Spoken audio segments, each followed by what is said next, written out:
Coming up on the weekly, we take a dip and preview the pools for the upcoming MLG Starcraft 2 tournament.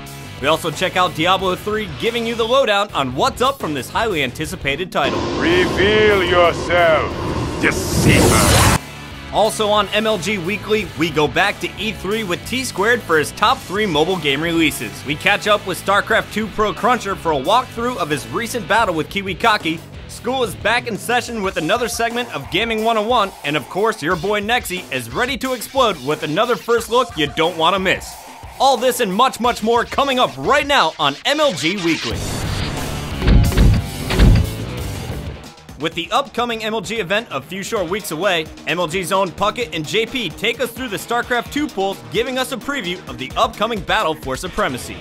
What's up, guys? Chris Puckett coming at you from the MLG studio in New York City, and today I am joined by MLG's own JP McDaniel from our MLG studio in Texas. The first time we're using that brand new studio. JP, how is it going down there? It is going great, Puckett. I cannot wait to start talking about some StarCraft 2 Anaheim pools, so let's go ahead and jump straight into it. Dude, I am pumped for this one. So many great players coming to our Anaheim event, and we got to start with Pool A here. Here we got at the top of our pool, Naniwa, Liquid Hey Pro, Liquid TLO, and Huck is back in Anaheim. Yeah, this is going to be a crazy, crazy group because Huck and Naniwa have played quite a bit as of late. Of course, they were at the Home Story Cup there in Europe. Huck, of course, came out on the winner's side there, but Naniwa is a great opponent, and we might actually see him practicing in South Korea here very soon. But I got to give the edge to Huck because he did take him out. The other two players, of course, are Hey Pro and TLO. They're going to have a lot to prove coming into this group, so we're going to have to see how they can perform. But let's move on now to Pool B. This one is head up by Idra. He's joined by EG in Control, Show, and Chef. Yeah, and the big story here is that In Control is finally not going up against Machine in his group, but he is going up against another teammate, Zerg, of course, in Idra. And I really got to say, Idra is the strongest player in this group, but it has to be said that Chef has been in South Korea practicing for quite some time there, also competing in the GSL. So he might be coming to MLG very, very practiced. I got to say, Idra should take this group with Chef in second, and then Show and In Control could also cause an upset. So that's going to be a very interesting group to keep your eye on. Well, let's move on now to Pool C here. We got Slush at the top of it, Liquid Ret, Sock, and Drewby. JP, who do you think has the best chance of making their way out of Pool C? This is an interesting group because a lot of these players are very even in skill, but Sock is really a powerhouse, I gotta say. His Protoss is a great, great Protoss, one of the strongest in Europe. But when Red wants to play and when Slush wants to play, they can also cause some upsets or just outright outplay their opponent. And so I'm really not sure of a clear winner here, but if I had to pin it down, I'm gonna have to go with Sock. What about a second place? Well, Slush actually performed very, very well in Columbus, so I'm gonna have to go with Slush. Can't disagree with you on that one. Let's move on though to Pool D. This one is head up by Kiwikaki. Select joins him, so is Moonin and EG Machine. Yeah, and this is another group where everyone's very, very close in skill. Kiwikaki did not perform that well, at least compared to his other MLG tournaments. So I gotta say, if Kiwikaki plays well, he's gonna do very, very good in this group. But at the same time, Select didn't perform that well in Columbus as well. So Select and Kiwikaki, I think, first and second, with Kiwikaki probably being at first.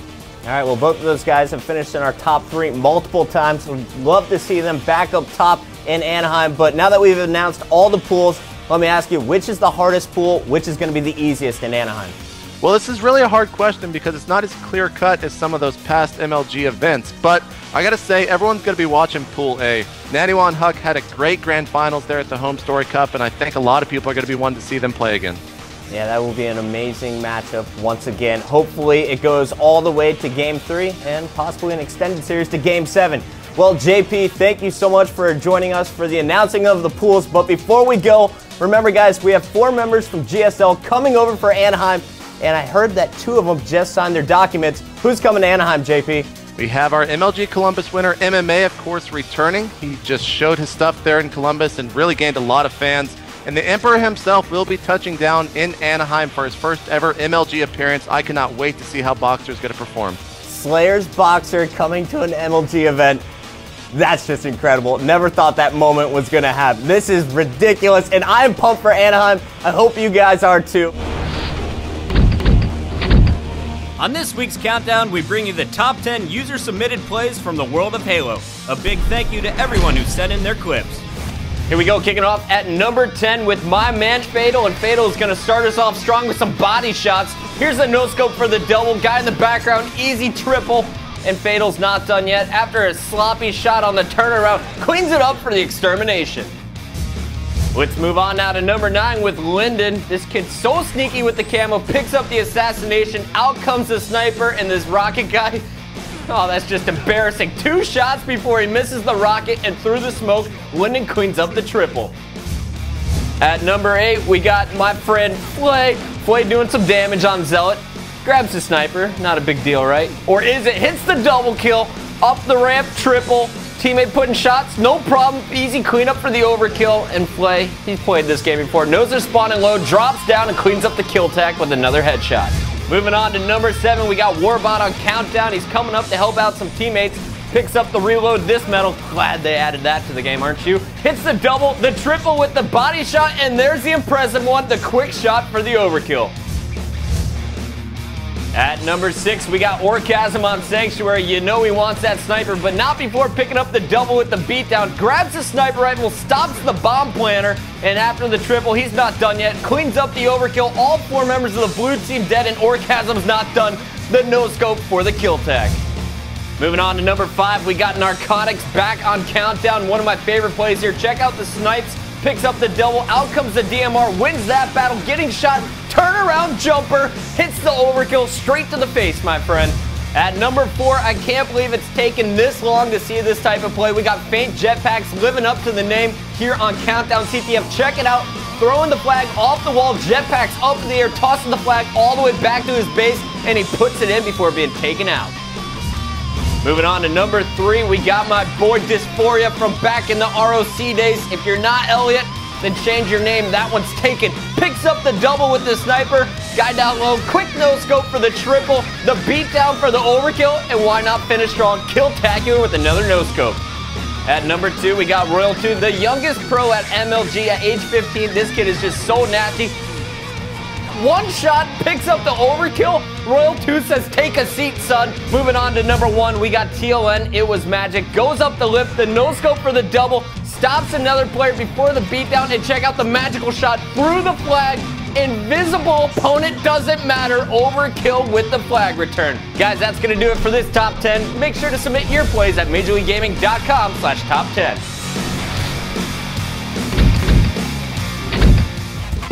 To say that membership has its privileges is an understatement when it comes to what you get when you join the MLG family. Check out this quick video with the 411 on what's to come.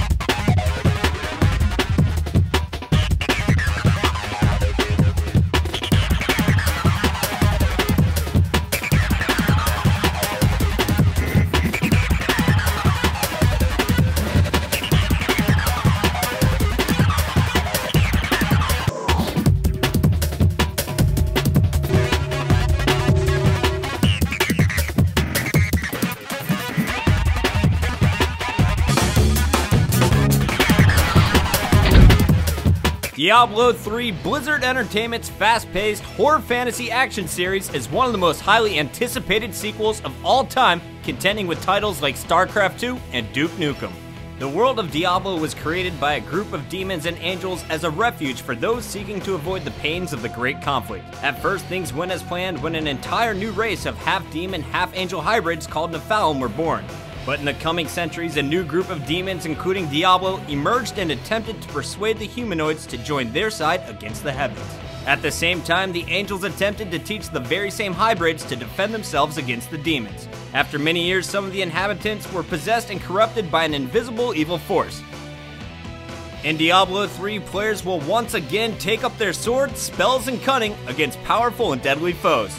Their goal is to save the ignorant masses from an enemy they have no knowledge or will to defeat. In Diablo 3, players choose from a number of different characters to battle the demons. Players will be able to customize their character's appearance, armor, and weapon type. There are a total of 5 heroes a player can choose from. The Wizard is basically a recreation of the Diablo 2 Sorceress. Wielding the elements of fire, ice, and lightning, this character is able to unleash high amounts of damage at a very fast rate. All this is done while avoiding the blows of enemies with skills like teleport. Prepare yourself, mortal, to serve me for all eternity. The Witch Doctor is a new character class in the Diablo universe, resembling the Necromancer from Diablo II. This character class will focus on damage with poisonous gas, summon creatures, and curses with its voodoo-stylized magic. The Demon Hunter is a mesh between the Assassin and Amazon from Diablo II. The Demon Hunter relies on speed and accuracy to bring down its foes. You probably ran until you couldn't take another step. The Barbarian has taken center stage in every Diablo game as the unnamed hero. Possessing immense strength and fortitude, the Barbarian is able to take as much damage as he dishes out. The Monk relies on hand-to-hand combat as well as a multitude of blinding and explosive specials. With a diverse array of skills, he's able to tank or dish out damage depending on the build order. Welcome to the city of your dead hero. Diablo's dark and gothic world makes it stick out from traditional RPGs. The design team has stuck to the series' roots, continuing to use an overhead view, point-and-click maneuvering, and player-versus-player action. Good luck and happy demon hunting! Here on the Weekly, we like to give you a closer look at some of the best matches from our Major League Gaming events. This week, your boy Nexy catches up with Cruncher as he walks us through his recent match against Kiwikaki. All right, Cruncher, what's the idea behind your third gas, no expo build order? So my third gas expo was because when you go one base Colossus, you're limited on how much gas you can spend because Colossus are so gas expensive.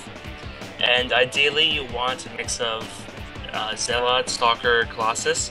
And having more Stalkers and Colossus is better than having a more heavy Zealot combo, because the Zealots just tank for you, while the Stalkers are able to damage the Colossus and move around and avoid the AoE damage that the Colossus deal. Now, Kiwikaki is known for one of the best Protoss players in North America, and Kiwikaki has trademark Colossi pressure. What were you thinking about his pressure right before the big engagement?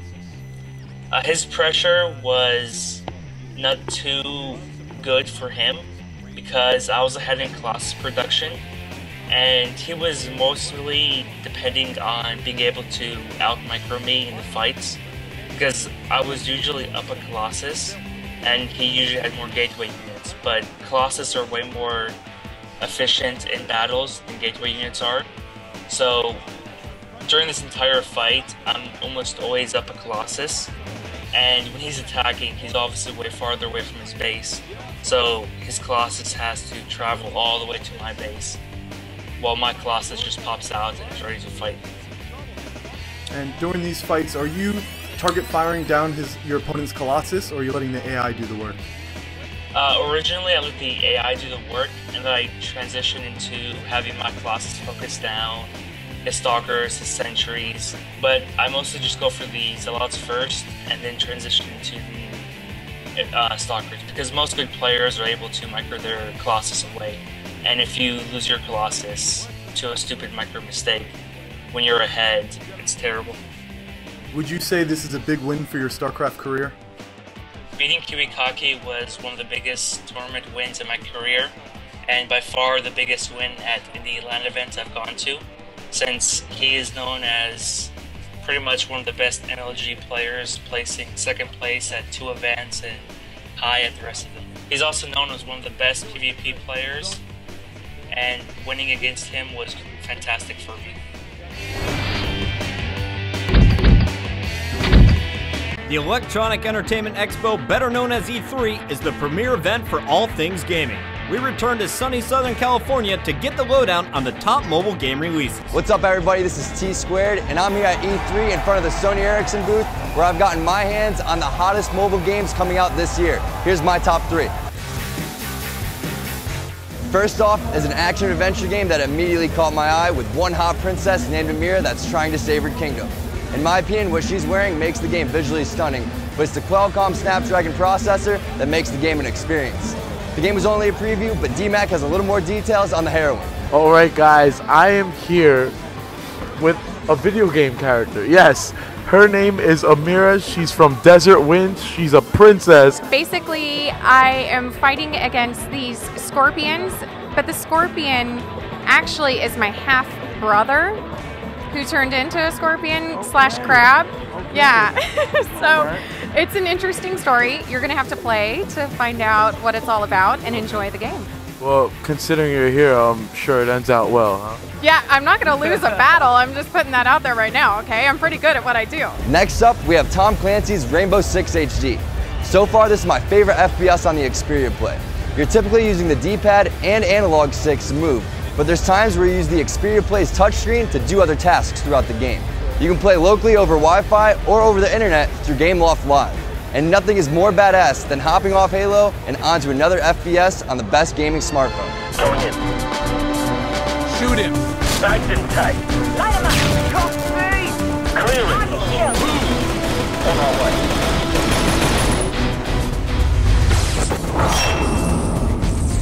Finally, we have Sleepy Jack, which reminded me the simple games are the most fun. The story mode is about a boy named Jack who is in the middle of his dream state. The key is to pick up as many Z's as possible while going against his toys. Sleepy Jack is unlike any game I've experienced on the play. Props to the crew over at Silvertree, and the coolest thing about these guys is that they implement their past characters from previous games, which leaves room for an awesome storyline. Sleepy Jack, the second title, the characters that he falls asleep in his room, and he dreams about different things. So what he's actually dreaming about are these toys in his room. And so I think we find like a lot of like even hardcore gamers pick it up and they're like, wow, this is kind of cool. And then yeah. Well, you got me hooked, man. You got me. Sleepy Jack. Everybody look out for it. It's in my top 3 titles. Here at MLG Weekly, we give you the most in-depth insight into the world of competitive gaming. We want everyone to play, enjoy, and understand the games we cover. In our continuing new series, Gaming 101, we give you the basics of the game, the keys to success, and some simple tricks to help you improve your play. This week, we take you into the world of Halo Reach. Halo is a first-person shooter game set in the 26th century that follows the Master Chief, a cybernetically enhanced super soldier that fights aliens and uncovers ancient mysteries. While Halo features an engaging single-player campaign, it's the multiplayer that makes this game stand out. Halo has consistently redefined the conventions of the FPS genre. Traditional first-person shooters require the use of a health pack to heal your character, but Halo introduced a personal shield that would recharge after a set amount of time. In order to give their shields time to recharge, players have adopted the strategy of hiding after every engagement. Additionally, Halo's arsenal features a slew of weapons that serve a unique purpose. The most important weapon is the DMR. The most versatile weapon in the game, it gives users the ability to take out opponents at close range and in long-distance battles. A sniper rifle can be found on most maps and is an incredibly powerful long-range weapon. One headshot from the sniper will kill anyone, even if they are at full shields.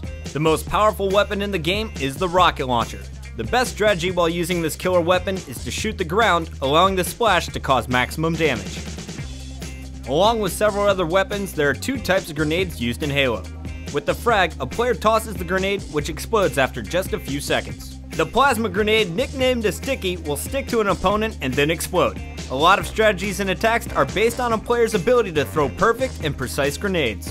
Another addition to Halo Reach is armor abilities. These abilities are chosen before a player spawns and can be used constantly during the player's life. There are 8 different armor abilities, but Major League Gaming only uses 3 to keep a competitive balance. Sprint allows players to move quickly, while the jetpack allows them to fly. Evade allows a player to use an incredibly fast roll to move around. There are 13 different game types in Halo Reach, but MLG currently uses only the games that are considered the most competitive. Team Slayer pits one team of players against another. When playing TS, power weapons become the most important focus of the game, and teams should look to control these weapons at all costs. In Capture the Flag, the object is to enter the opposing team's base, steal their flag, and bring it back to your base. Once the flag carrier is on his way back, everyone on the team needs to focus on protecting that player. King of the Hill is based around a designated area that rotates around the map. By standing in this area, you accumulate points that go towards your team's total score. In Oddball, players earn points for every second they hold onto a skull. While holding the skull, they are unable to use their weapons. A common strategy is to throw the skull off the map to prevent the enemy from earning points. In Assault, players attempt to bring the bomb to the opposing team's base.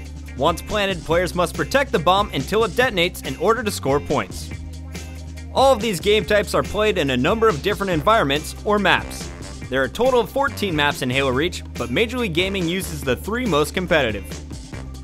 Zealot is a circular map with 2 levels and 2 bases. The sniper rifle spawns on the top level of the gold side, with the grenade launcher on the opposite side. Countdown features a much more vertical style of play. There are 3 distinct levels with multiple air vents that shoot players from the bottom to the top of the map. With the 3 levels, the rocket launcher becomes the power weapon of choice. It allows a player to shoot down at opponents for easy kills. Forge World is a giant custom map that allows players to create their own environments within the Halo world. MLG currently uses 4 different user-generated maps as part of their rotation. There you have it, a complete breakdown of some of the basics of Halo. We hope they elevate your gameplay, understanding, and enjoyment of the world of competitive gaming. Here at MLG Weekly, we bring you the most comprehensive first looks at the hottest game releases. This week, Nexy tries not to wet himself as he conquers his demons in Fear 3, one of the scariest games ever made. Hey, what's up guys, it's Nexy. Now I want to show you one of the scariest games you could buy. It's called Fear 3, and in the game you play the Point Man. You're being led by your crazy telepathic brother, and the whole point of the game is to stop your mama from having a baby. You know what? I'm gonna man up and show you guys what that first level's all about. Let's go! Here we go, opening up doors. Now my brother saved me. Oh, you see that guy running? Where'd he go? Maybe he's over here. Oh, I don't like you. Drop kick that dude. Bust through the door. Now guys, the first thing I really noticed about the game is how fluid the movement is. Just moving left and right and aiming, it all felt really good. Now I did have a problem with the controls. So what I did was I went over to options, just like so. I went to control settings, and I changed my controller configuration to tactical. I don't know what you're gonna like, but definitely change those default controls. You'll thank me later. Moving along. Where is he? What's up, bros? Yeah, I used the cover system. See you later. Who's through this door? Oh, more bros! What are you guys talking about? Oh, whoa. They're angry with me. I better use that cover system. See you later. Luckily, I picked up this bad boy. What are you doing, bro? And what you're about to see next is one of my favorite aspects of the game. It's slow motion. Basically, the game slows down to make it easier for you to kill people. So I like to use slow motion when I'm busted into rooms and there's a whole bunch of bad guys, or if I'm having trouble just taking out one guy. Do not waste your slow motion. Take it from me. Ah, shit, he's losing. What up? You guys stood no chance. Get the ammo. Let's move out. With your flashlight, it will give you away. Now there's your brother giving you advice, and guys, you're coming up to the hardest battle of the level, the first real challenge, and I'm going to give you my advice so you don't get stuck here and keep having to reload the checkpoint. First, step 1, use slow motion and take out the first few guys, and you want to look for that first shotgun guy and pick up that ever so powerful shotgun. Step 2, once you clear those guys out, bust the left and go straight up the staircase to the 3rd level. On the 3rd level, there's 2 huge packs of ammo, and basically we're to clear out as many enemies as possible while hanging out up there. You did most of the work from up top, so basically we're just going to pop the lock and finish off the job.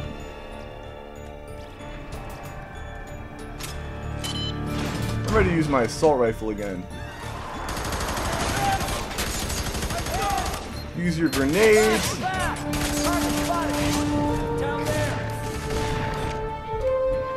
Alright guys, there you have it. Now basically you'll just keep running through waves of enemies until you escape the asylum. But if you want a quality game that feels really good, especially with the movement and the aiming and the cover system and the weapons, I mean Fear 3 is awesome. Get out there and check it out.